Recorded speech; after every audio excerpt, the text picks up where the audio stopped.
তাইলে কত বড় সাহস, জমিদারের নাতনির লগে বেদবি করার সাহস পেত না?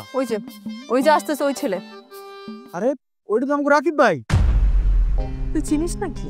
আরে হ্যাঁ, আপনাদের বাড়ি যে খালা কাম করে ওই খালার ছেলে। কি ব্যাপার, আপনি আমার পতাক বেয়ে দাঁড়ালেন কেন? তুই তো আমাদের বাড়ির চাকরানি ছিলি, তোর মা আমাদের বাড়িতে কাজ করে, মানে চাকরানি। আর একটা চাকরানি ছেলে হইতে গায়ে হাত তুলেছিস, তোর সাহস তো কম না। আমার মা আপনাকে বাড়িতে কাজ করে, কিন্তু আমার মা ভিক্ষা করে না। আমার মা যদি আজকে আপনাকে বাড়িতে কাজ না করতো তাহলে আপনাকে কি অবস্থা হইতো সেটা একবার ভাবছেন? আমার মা যদি না থাকতো, সে যেসব কাজ কাম আপনাকে বাড়িতে করে, আমার মনে হয় না সেসব কাজ আপনারা করতে পারতেন।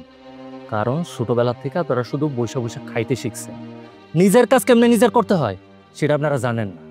তাই আমার মার কাজের ছোট কইরা দেখবেন। আর এমনিও আমার মা বেশি দিন আপনাকে বাড়িতে কাজ করবো না।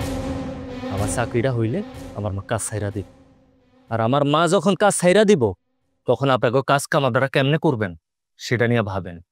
তোরও বোধহয় জানা নেই যে ভাত ছিটালে কাকের অভাব হয় না।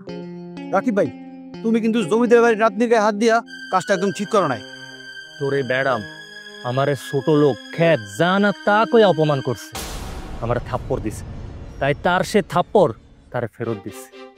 আল্লাহর দুনিয়ায় ধনী গরিব থাকতেই পারে, কিন্তু আল্লাহর সৃষ্টি সব মানুষই সমান, এটা তার বোঝা উচিত। ছোটন, আমার মনে হয় ওর সাথে কথা বলে সময় নষ্ট করার কোনো মানেই হয় না।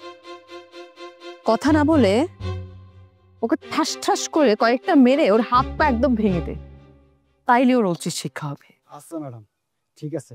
ছোটন, হ্যাঁ ওই কি করতেছিস তোরা? হ্যাঁ, মারামারি করতেছিস কেন? খালা, তোমার পোড়ায় ম্যাডামের গায়ে হাত তুলছে, কত বড় সাহস ওর! আল্লাহ, কি করছস তুই?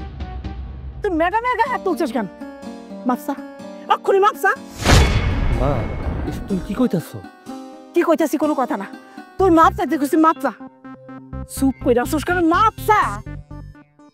মা তুমি জানো আমি তোমার কোনো কথা অমান্য করি না, তুমি কইতাছো তাই আপনি আমার মাফ করে দিয়া।